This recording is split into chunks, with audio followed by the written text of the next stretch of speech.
yetişmeyeli. Şimdi işte Amerika ve Kanada'nın ardına yetişmeyeli. Şu an tarafta görüyorlar. Amerika'ya yardımlar şöyle. Böyle de getirirler gedirince.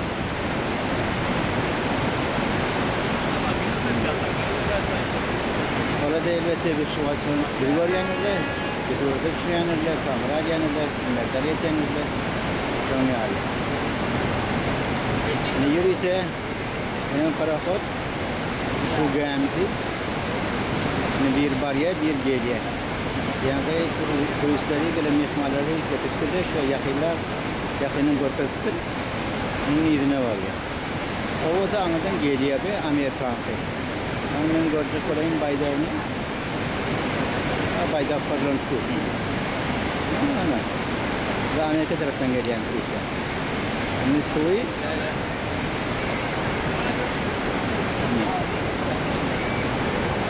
Road to. Kita udah ulun wati. Ini Amerika hem Kanada.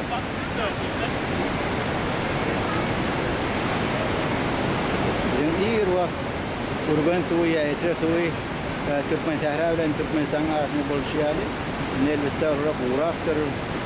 Ya apa sular var ya diye diğerler urban suyuna, etre suyuna. Kau urun punya. Ini dapat baca turist ya dari luar Korea berada.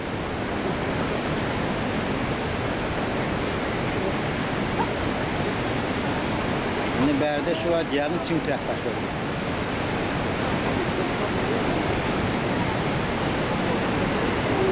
Yarın yarın.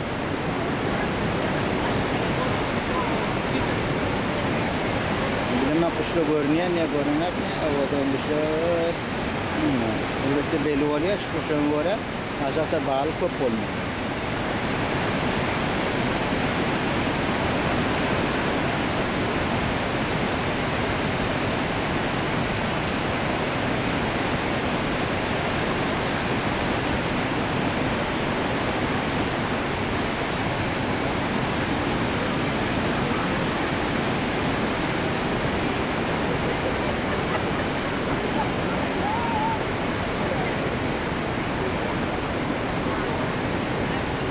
Cemiyet adam kadar çıktı.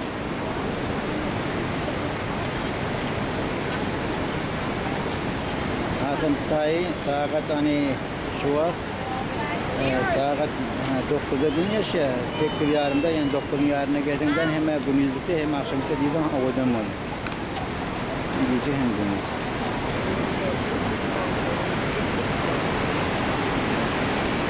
Neden bayram şurada kalayım?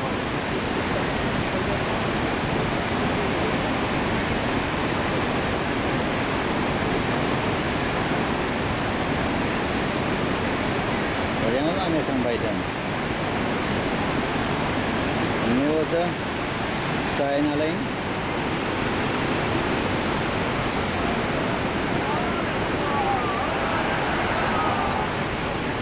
Yemek Kanada'yı. Avadan yerde. Pero aquí sí nos mojamos, aquí sí ya no estamos